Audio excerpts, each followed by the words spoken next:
Shalom, everybody, and welcome to Translating Hebrew. This is week number 7.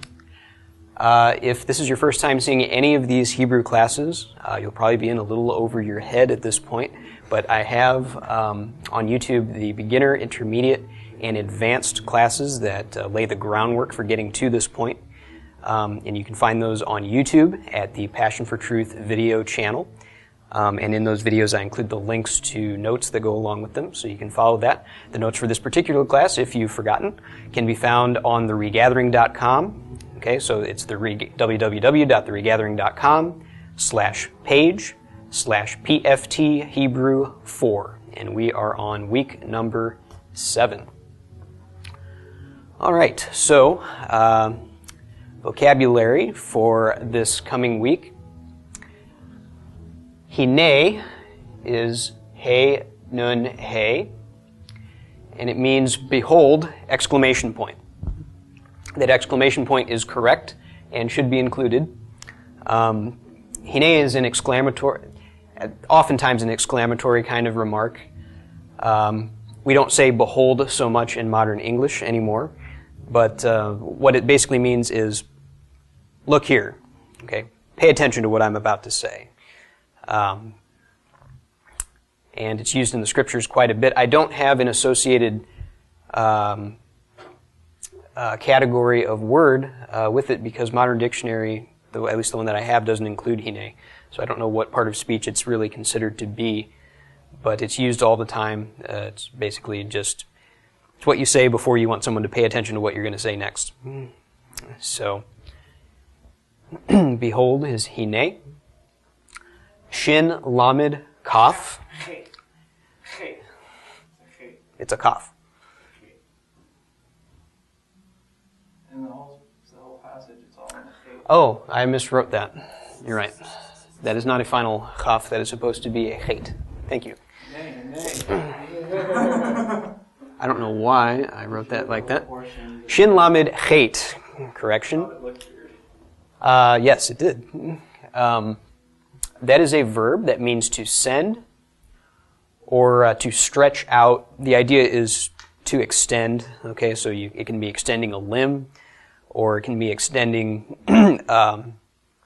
extending a message via a person. Thus, the term shaliach, which is Hebrew for apostle, or just in general to send someone or something somewhere else. Okay, as an extension of you. Shalach. Ma is a pronoun that means what. Ma can also be an interrogative if you start a sentence with ma. Okay. It is also the language of goats. But goats say ma, sheep say ba.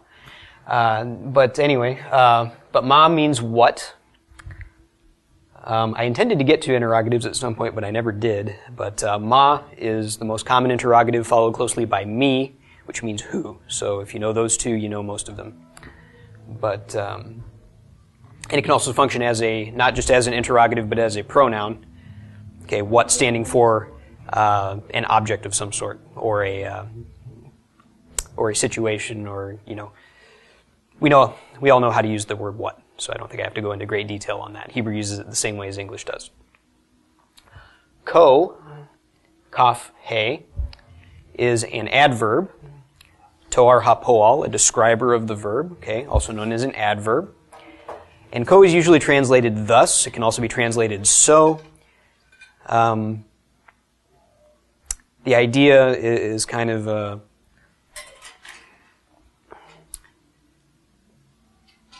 in this way, or thus said, this is what he said, or this is what he did. Okay, so ko is thus.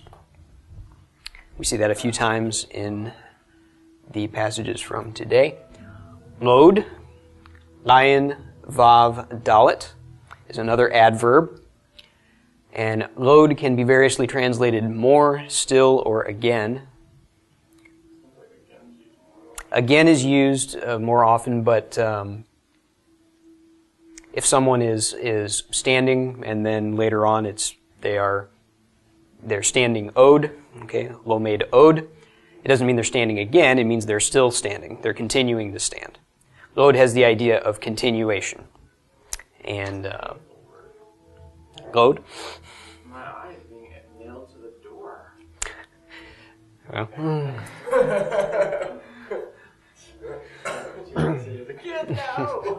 but yes, you'll see Lod when it it is an adverb, so it'll be attached to a verb, and it has the idea of a continuation or a repetition of an action.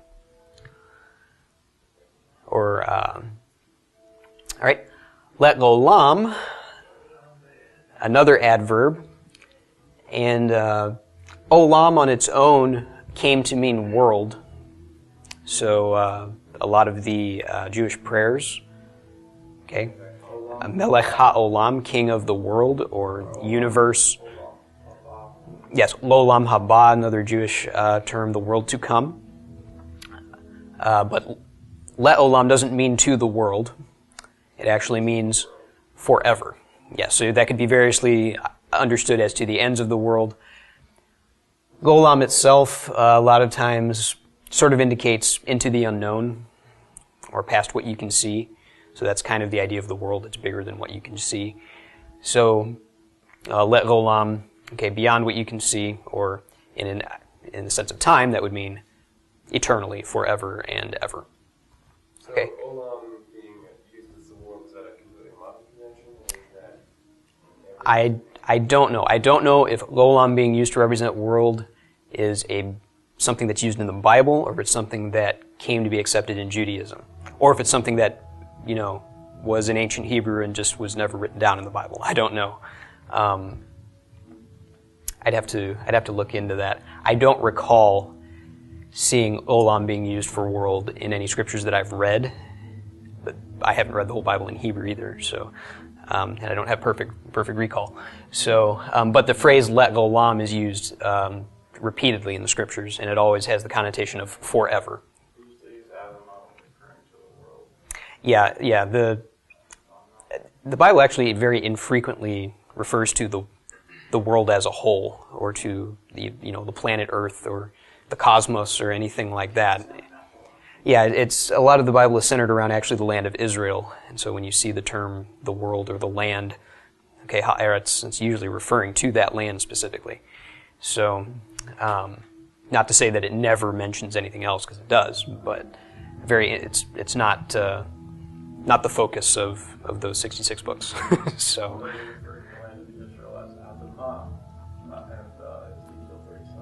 Yes, Adamah, which means soil, is another way of affectionately referring to the land, because Adamah is fertile soil that you can grow things in, and Eretz is just a country, So, but Le'olam, as a whole, an entire unit, as a phrase, is an adverb that means forever.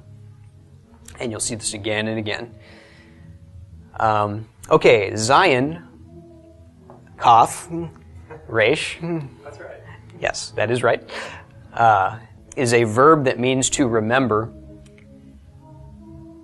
And you may recognize this set of letters in the term Zachar, which means male or masculine. That's the name that we ascribe to masculine nouns, or to masculinity in general, is Zachar, Zachar and Nekeva. So male is an adjective. It can also be a noun, a masculine noun, naturally, which can, a male, but it can also be an adjective, so I've indicated it as an adjective.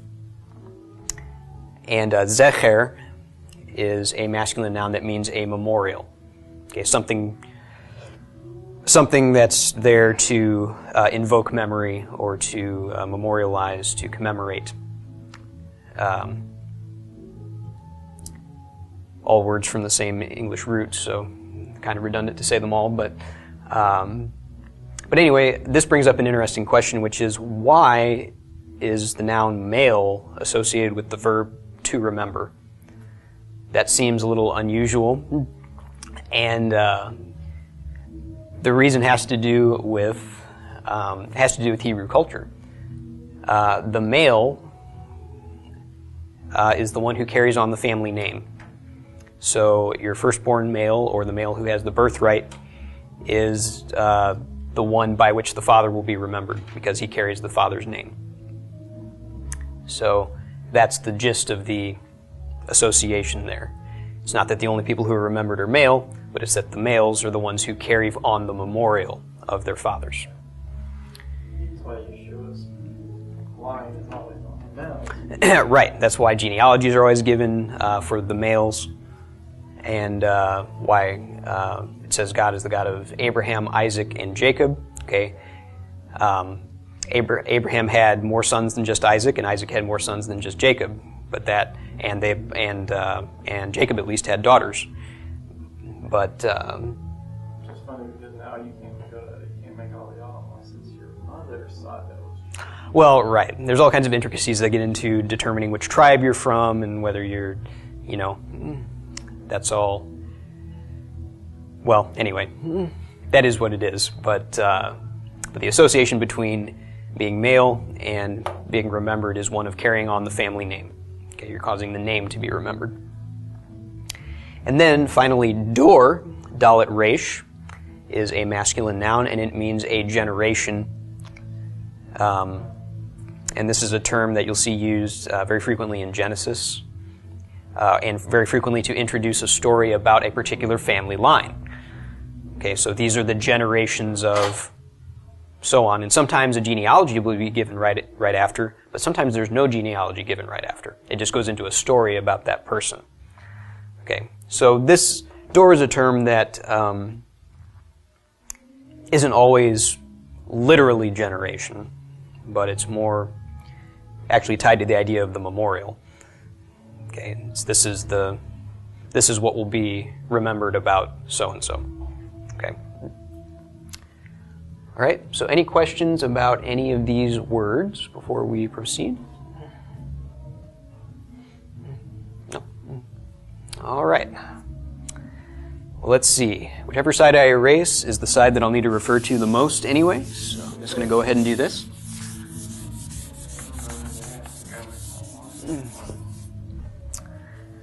And, all right. The verses we are looking at today are in Exodus chapter 3, verses 13 through 15. So, once I flip there,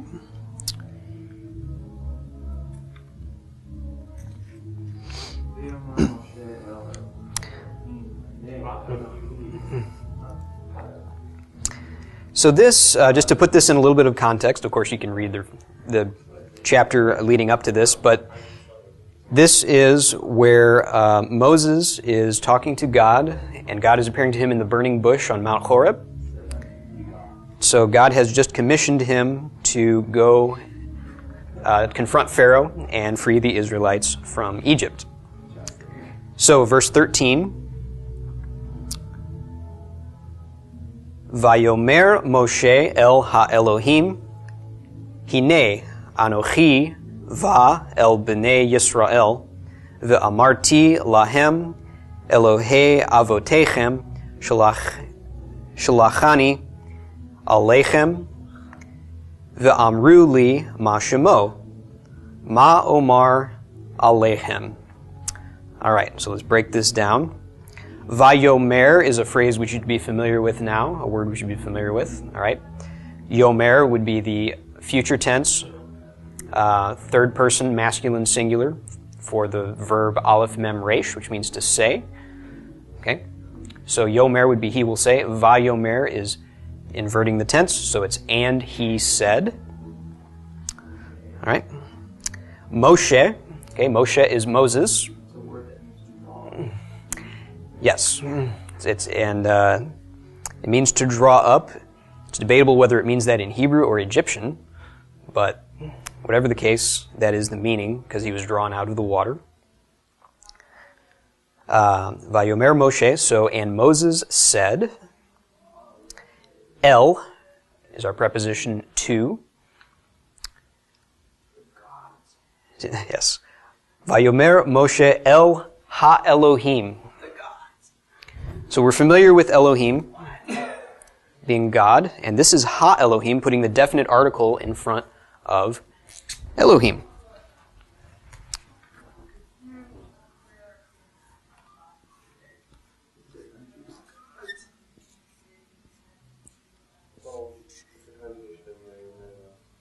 The burning bush, right? That's the context. Yes, this is at the burning bush. You just think there's a God inside that burning bush because he was talking. Jupiter came down and struck down the sack of lightning.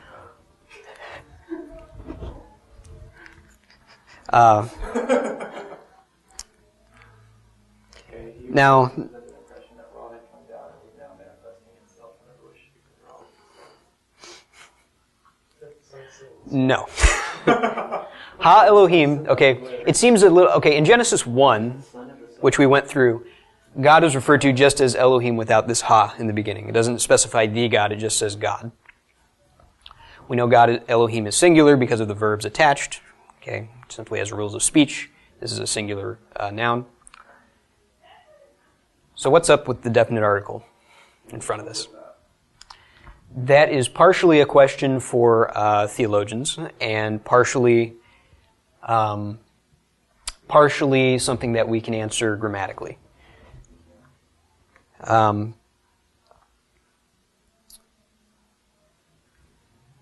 only thing that you can specify grammatically from this is the God that's talking to him from the bush. Okay. The God. Yes, the God. Okay. God. And so he's not. It's just kind of specifying this is the God that's been talked about all along in the chapter. Okay. Why it mentions it here and doesn't in other places in the chapter is a great question. It's in verse 11, it says, Ha Elohim. Well, there are other places, but not every place. There are other places where it is lacks the definite article. But this is a term you will see, and this does refer to God himself. Okay. Because God is not a name, or I should say Elohim is not a name. God in English is a name, with capital G. But Elohim is not, strictly speaking, a name. It's a title. And so it'd be like saying the king. You know, the king is not a name to be prefaced by the. It's a title. All right, it designates a position. So, and incidentally, well, he's about to tell Moses what his name is, and so it's not necessary for this to be a naming convention. But this is a phrase you will see, all right, referring to God as the God. And there are probably some deeper implications theologically, but in terms of whether it's necessary or not necessary grammatically, it's permissible grammatically, okay, but not necessarily required. God refers to himself as Elohim, or Elohim. So God's letting him know, no, it's Elohim, not Ha. And then say, no, it's Ha. But so Moses said to God, to Elohim, Hine, behold.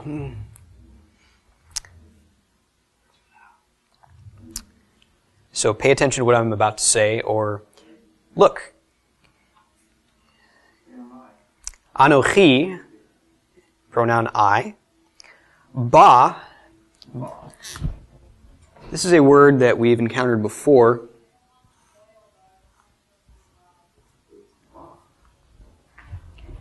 And this is the present tense of the verb bo, which means to come.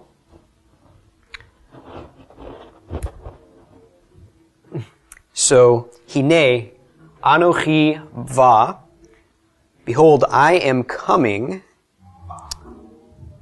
okay, el b'nai Yisrael, to the children of Israel. B'nai, if you'll remember, banim is sons, and so b'nai is the construct state of sons, which means sons of, okay, or children of, because son doesn't have to necessarily refer to a male. Are you saying that females are supposed to wear CC? I am not saying that. What I am saying is that yes, it is, and every single commandment is that same verbiage. Yes. So I'm confused. well, what I am saying is that since masculine is the default, it doesn't mean exclusively masculine in many cases. And so the translation children of Israel, I think, is just as appropriate as would be sons of Israel. Well, since this is the first encounter with the name Israel, we should interpret all the other encounters as children, right? the son carries on the name, and but anyway, but this is a phrase we've encountered before, B'nai Yisrael, the children of Israel. Okay? So Moses says, I am coming to the children of Israel. V'amarti,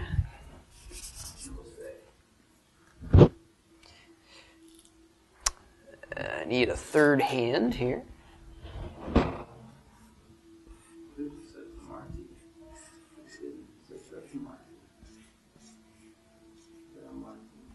V'amarti. Okay, we recognize the verb root here. It's the same as vayomer. Okay, aleph mem resh. Our T ending indicates first person, past tense, singular. And our vav inverts our tense. So this would be, amarti would be I said, v'amarti, and I will say. All right? So we understand that from the pa'al conjugation. So, hard to see with the small print. Okay. I am coming to the children of Israel, and I will say, lahem is to them. Okay, this is our prepositional prefix lamed with our third person masculine plural suffix hem. So I will say, v'amarti lahem, to them. Okay, and them is referring to B'nai Yisrael, of course, because that's the plural noun that we've just encountered in this sentence.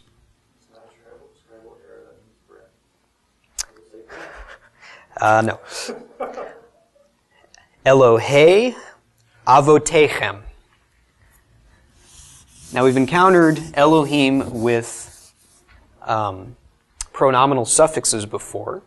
So terms like Eloheicha, Eloheinu, and this is just Elohei.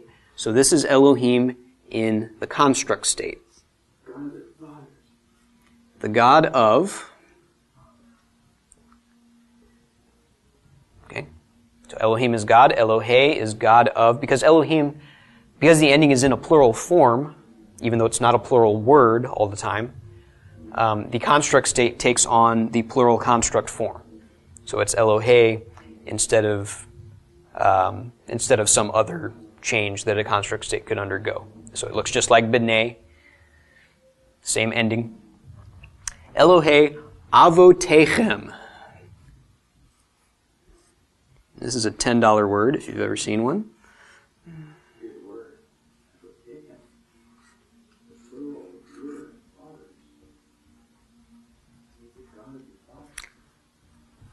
All right, so what are we to make of this word? This echem ending, we can parse out right away as being a pronominal suffix. Okay. Echem, okay. Chem is you, masculine plural. This yod in front indicates that we're dealing with a plural noun in front of this, okay? So whatever is possessed by you is plural.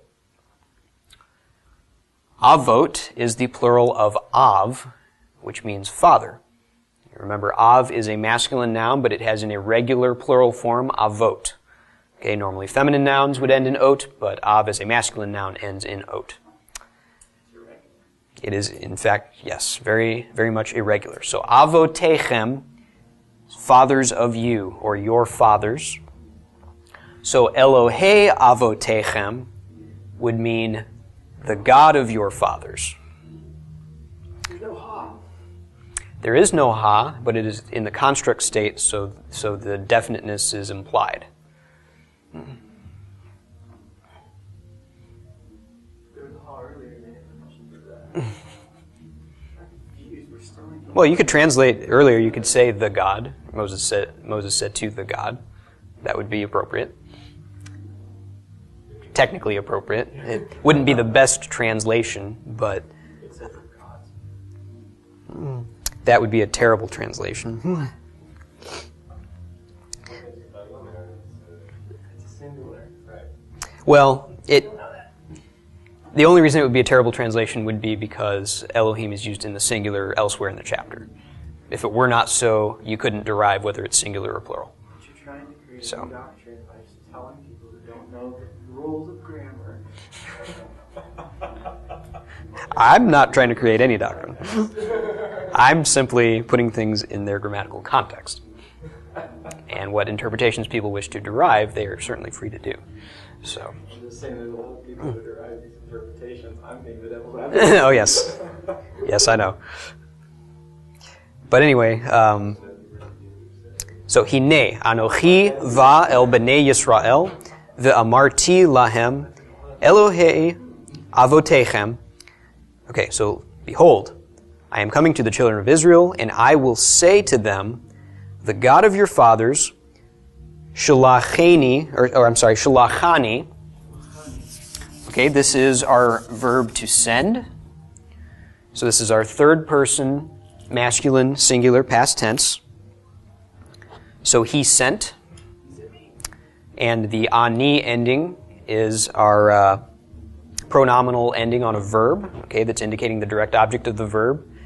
Okay, ani is I or me. So he sent me. So the God of your fathers has sent me. Shalachani. Alechem. Alechem is the preposition el with a pronominal ending. Okay, so el means to. And echem is you, masculine, plural. All right. So this is to you. And you'll see these, we've seen it before, but you'll see it time and time again where you've got a preposition and a pronominal suffix directly affixed to the preposition, or to the prepositional prefix. The vowel change under the L there, is that because of the suffix, or is that because it's only in the verse, the Aleph has the second. The Aleph has the second. Yes. Normally, okay, why does this vowel change occur? That's a good question. That gets into something I didn't talk about to everybody, but we have talked about. Because this is a three-syllable word, it can, and the last syllable is the tonic syllable, it can undergo propretonic reduction. Okay. So that would reduce this vowel to a shva, but you can't have a shva under the aleph, so it has to take a hataf vowel. It's probably gibberish to a lot of you, but there is a reason that the segol that would normally be under the aleph in El changes to this chataf patach. Why patach instead of chataf kamet or a chataf second? That's a good question. I don't know the answer to that. For some reason, the chataf patach is preferred in many, many instances. So, but that is what this is. It is a preposition with a pronominal suffix directly attached. Could be way late. Okay. Way late. Would work better in New York. So,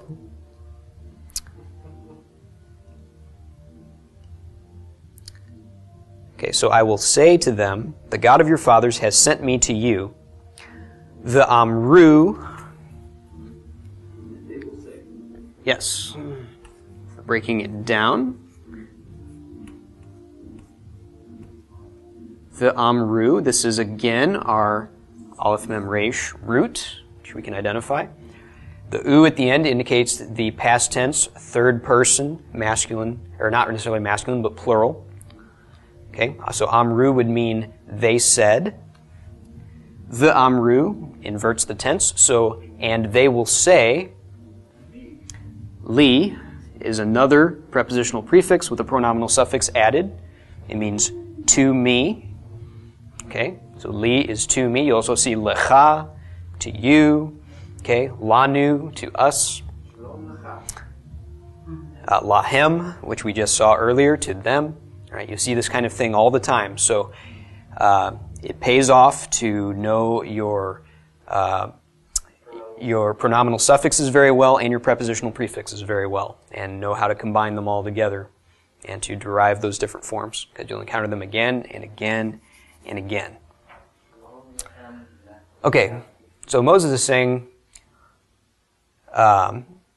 look, I'm going to the children of Israel, and I'm going to say to them that the God of your fathers has sent me to you. And they're going to say to me, all right, I'm putting this in very colloquial language, but it's kind of the idea here. They are going to say to me, Ma Shemo. So Ma is our interrogative what?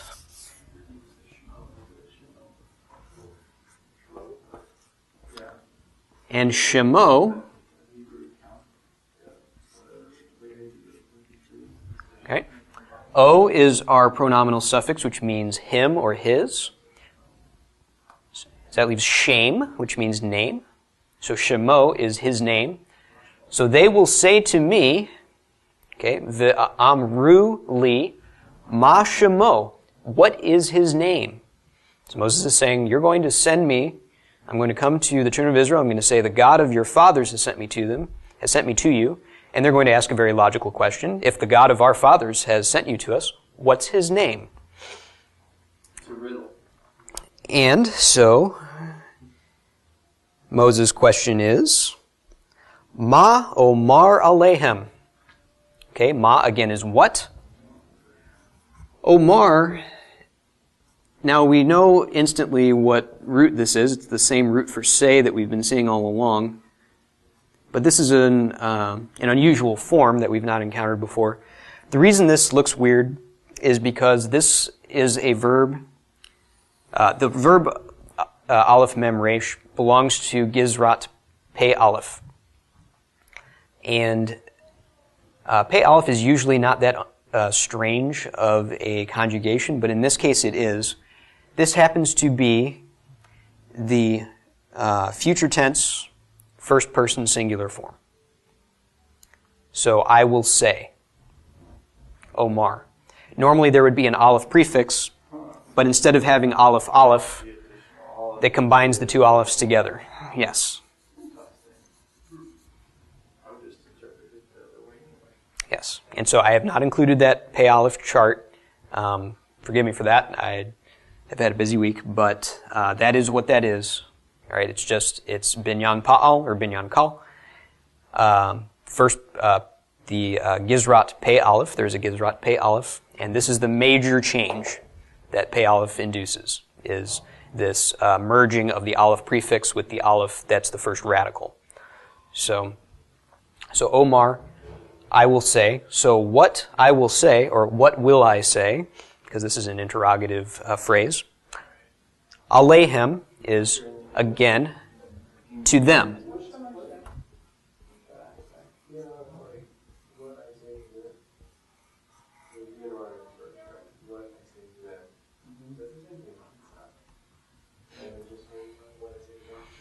Again, this is a preposition to, with ahem being the third person masculine plural pronominal suffix.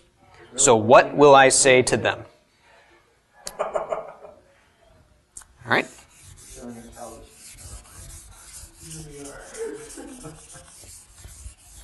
What childishness we show. All right. So, Vayomer Moshe el ha-Elohim, and Moses said to God, Hine, Anochi ba el b'nei Yisrael. Behold, I am going to the children of Israel, or I am coming to the children of Israel. Ve'amarti lahem, and I will say to them, Elohei avotechem shalachani alechem. The God of your fathers has sent me to you. Ve'amru li ma shemo. And they will say to me, what is his name? Ma omar alehem. What will I say to them? So, verse 14, we have God's response. Vayomer Elohim, and God said, El Moshe, to Moses, Eheye asher eheye.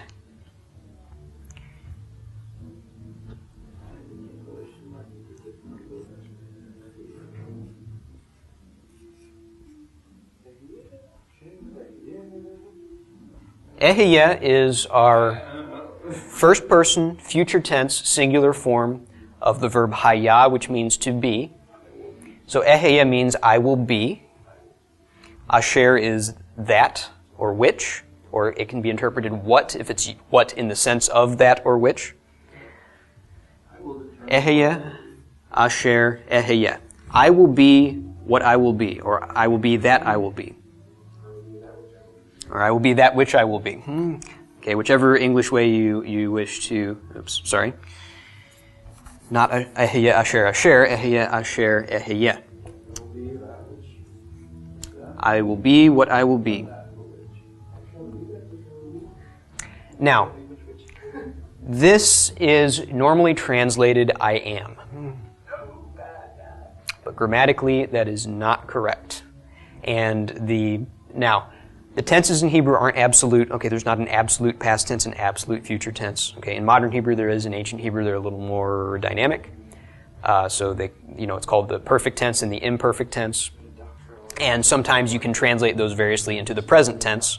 Okay, sometimes the perfect tense can be translated as a present, sometimes the imperfect tense can be translated as a present. So how can I stand here and say that eheyeh here cannot mean I am? Well, the reason I can say that is because up in verse 11, the term eheyeh is used. And it cannot be rendered anything other than I will be in that verse. So there is no reason to assume that it would be something different here.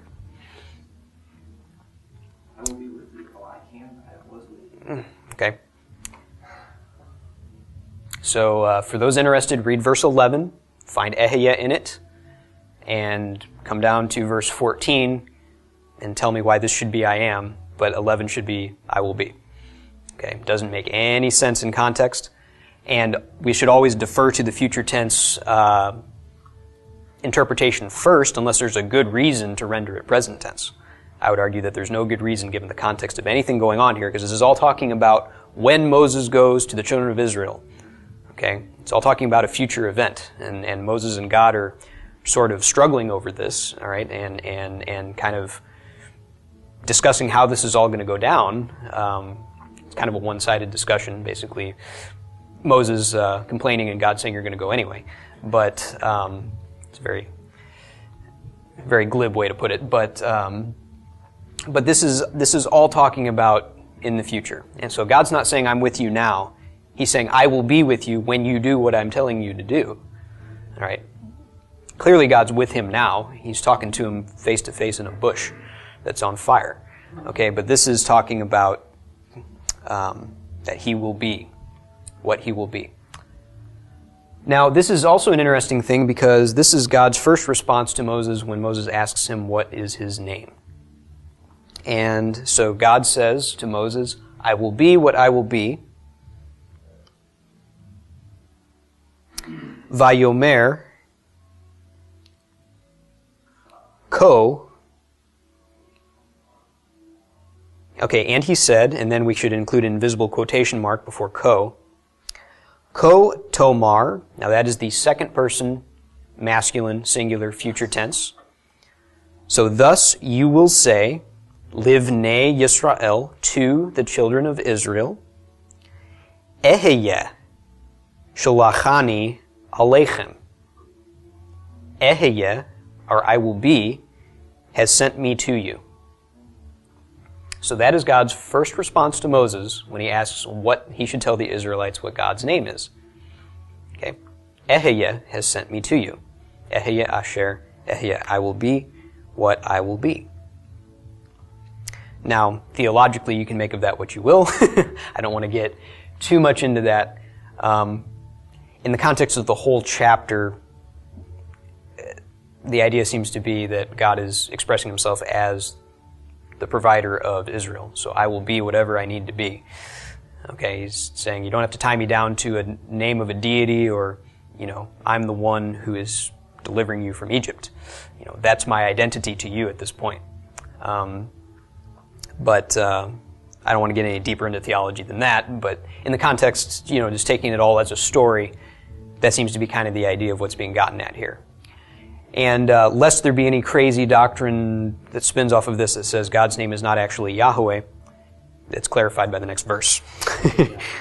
So verse 15 picks up, Vayomer Od, and he said Od again, or he said further, or he continued to say, all right, or he said still, Elohim el Moshe. Okay, so God further said to Moses,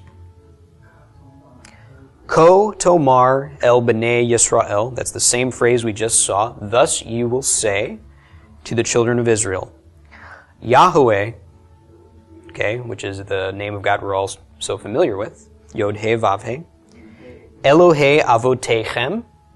All right, that's the same phrase we saw before. The God of your fathers. Elohe Avraham, Elohe Yitzchak, Velohe, actually, Yaakov. Okay, Shalachani Alechem. So Yahweh, Elohe Avotechem, Yahweh, the God of your fathers. Elohe Avraham is the God of Abraham. Elohe Yitzchak is the God of Isaac. And if you don't know Isaac's name in Hebrew, that could really throw you for a loop. You probably recognized Avraham, because it sounds very much like Abraham. Yitzchak, just as a short aside here, is the name of Abraham's son Isaac. Yitzchak, it's a real interesting word to pronounce. Takes some practice. But this can really throw you for a loop if you don't know it's a name, because Tzadi Chet Kuf means to laugh. It's a verb that means to laugh. So Yitzchak is the future tense, third person masculine singular, which means he will laugh. That's what Isaac's name means, he will laugh. It's, Sarah laughed when she heard the news that she would be pregnant, and Abraham also laughed later, not in the same context, but Abraham also laughed when he was told that he would have a son. He was, but there's one time that he laughs. It mentions Abraham laughing. And so Yitzchak, his name is a memorial of that laughter that Abraham and Sarah had upon hearing they would have a son. So it does not mean he will laugh most of the time that you see it in the scriptures. Most of the time it's referencing the name of Isaac. All right. So Elohe Yitzchak is the God of Isaac. Velohe, which is just the Vav prefix in front of Elohe. So the God of Abraham, the God of Isaac, and the God of Yaakov, which is Jacob. And again, Yaakov is a name, not a verb, most of the time. Yes. Ayin Kuf Beit is usually rendered something like grab the heel, but it seems kind of strange that there would be one verb dedicated to the idea of grabbing a heel. It has more to do with the idea of tripping somebody, okay, or deceiving somebody. But Abraham, Yaakov, a new wife. What translation is we got there? She somehow, did he swing with her off? Yosef. Yosef, he added, yes. Joseph's name is much nicer than Yaakov's. Okay, one big reason that Yaakov's name was changed to Yisrael, which is a much nicer connotation than deceiver. But here he's referred to as Jacob, as Yaakov. Okay, so, Ko tomar el b'nei Yisrael. Okay, thus you will say to the children of Israel, Yahweh Elohe Avotechem, Elohe Avraham, Elohe Yitzchak, the Elohe Yaakov. Okay, the God of Abraham, the God of Isaac, and the God of Jacob. Hebrew does list the same way that English does. Okay, all right, Hebrew has invisible commas, but we've got visible ones in English. But then we've got an and before the last item in the list, and so does Hebrew. Okay, Shalachani. Okay, he sent me, Alechem, to you. All right, the same Alechem we saw before. All right, and then, after just revealing his name to Moshe, God says this, Zeh Shemo Le'olam. Shemi, I'm sorry, not Shemo. Zeh Shemi Le'olam. Zeh means this. Shemi, okay, is name with the pronominal suffix e, which means my. So this is my name, le'olam, forever.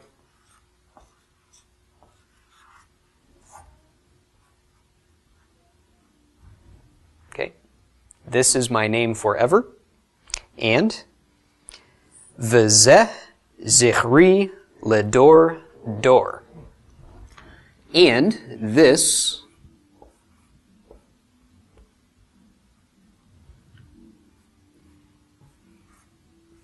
zichri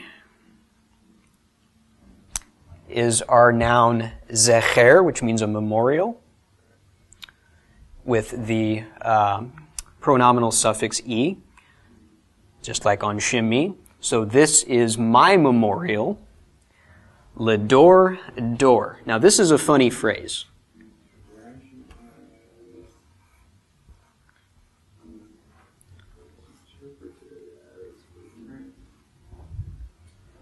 Yes, now this, we've got kind of a, I'm not sure what the technical term is, but two parallel phrases here. Okay, it's two phrases that are using different words but saying the same thing. Yeah, perhaps a parallelism. Okay, I don't know what scholars call these things, but it's a common theme in any literary work, and the Bible certainly no less than any other, uses these themes. So zeh shemi le'olam, this is my name forever. V'zeh zichri, this is my memorial, or how I will be remembered. Ledor dor, for generation. What does that mean? It's kind of a funny phrase. One possible rendering would be for generations of generations, or generations upon generations. We don't have a preposition in front of our second door, and so that makes it a little awkward to render it anything specific. What you can say because of the parallelism is that it has something to do with forever. Okay, it's a parallel idea with forever. In fact, that door wasn't pluralized or something. It's not like trying to emphasize it. Right, yeah, there's no plural on it, so it's hard to say, generations upon generations. But ledor is a phrase that you will see elsewhere in the scriptures, and a lot of times it's used in a similar context to le'olam. Okay. But dor meaning generations. Okay, this is my name forever. This is my memorial for generation. The idea is, this is how future generations are going to remember me. That's kind of the gist of what's going on here. I can't give a specific interpretation of why this says ledor dor instead of some other set of prepositions or prefixes. But the idea is parallel to the idea of le'olam. So that much we know. There may be a really great way to interpret that, and some scholar may have come up with that. I don't know what it is, and I was not able to find it.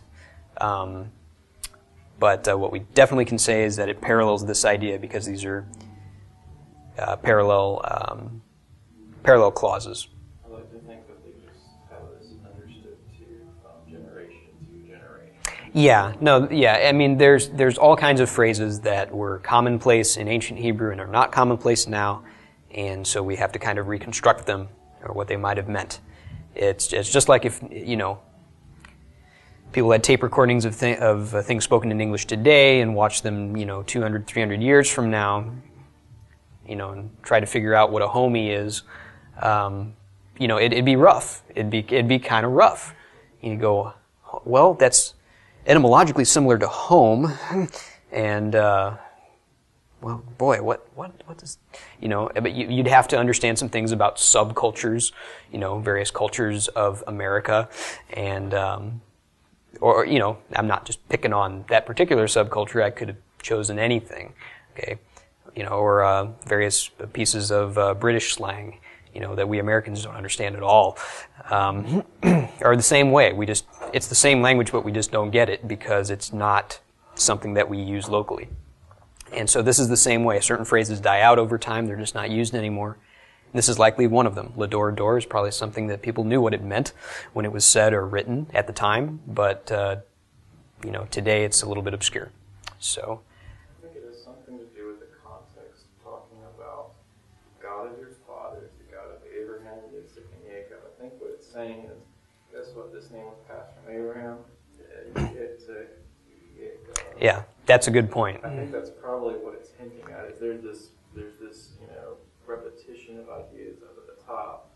Now I'm repeating it at the bottom, just differently. So it's kind of, this is how I'm remembered through the mouths of those who come generation to generation. That's a good point. Abraham, Isaac, and Jacob were just mentioned, and if you read their stories in Genesis, this door phrase appears in conjunction with those characters numerous times. So the idea of continuing, from the legacy of Abraham, Isaac, and Jacob into this future event, or this exodus that's about to transpire, that's a good link there too. So for their generations and the current one, okay, there's all kinds of ideas that are kind of implicit in the text. It's difficult to have a literal rendering of the phrase. So there are people who believe that the name of God has been really secretly passed down through Jewish heritage from generation to generation for those who were, in the know or whatever. mm-hmm. So that would make sense that, okay, people have made mentioning of his name in order to remember it. Right. Family line of family line. Right. Yeah, and just a quick comment on the term name, the term shame. It can mean the combination of sounds that is used to refer to you, but oftentimes its scriptural usage is more related to how somebody is known. Okay, what they're known for, what they're known by, their reputation, and so. And your reputation is established by the things you do. Okay, you're known for what you do, and so that's part of when Moses is asking for his name, he's asking for a series of syllables to present to the Israelites, to express which God he's coming on behalf of, and God's response, he does actually say his name. He gives Yahweh here later. Okay, but that's not the first thing he says. The first thing he says when he's asked for his name is, I will be what I will be. In other words, my name will be established by what I'm about to do. Okay? So, and he proceeds to give Moses these signs to give the Israelites that confirm that he came from God. It's not enough for Moses to come and say, I know the name of your God, so you should listen to me. It's not a magic word that all of a sudden, oh, well, he must be a prophet because he's saying God's name. No, it even says later in Deuteronomy, people will come and speak in God's name and be lying. Okay, but the test of the prophet is if what they said comes to pass, if God actually does what they said he was going to do. That's the test that they were sent by him. And so that's the test of Moses here, and that's, in a sense, what God is telling him is, no. I'm going to be there, and I'm going to do everything that's necessary to make this come to pass. You don't have to legitimize yourself. You don't have to establish your credibility with the people. I'm going to do that for you. And so that's what Moses is concerned about. While they're not going to believe me if I come and say that God sent me to free them, God says, no, I'm coming to free them. So that's part of the whole context of this, surrounding his name is God's trying to convey that he's identified by what he's doing. So, any other comments or questions about verses 13 through 15? Okay. Still stuck on Ha Elohim from before. All right. Well, next week will be week 8, which will be our last week of translating Hebrew. So, be wrapping things up. So, looking forward, sort of bittersweet, looking forward to that. It'd be nice to have a little break for a while. But anyway, we'll see you then. Shalom.